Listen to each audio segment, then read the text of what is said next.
nabawasan yung kaba. At the same time, masaya naman sa naging performance.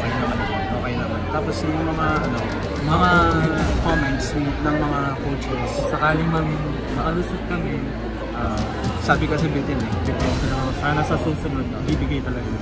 Naradigan pa namin kung sakali naman. Sa amin kasi mismo alam namin na hindi pa kami yun. Hindi man siya best in the competition, it was the best performance. Nakita ko talaga yung improvement nyo from how we started and yung ginawa nyo ngayon. And that's, sobrang laking bagay yan. I hope it's enough to bring you to the next round.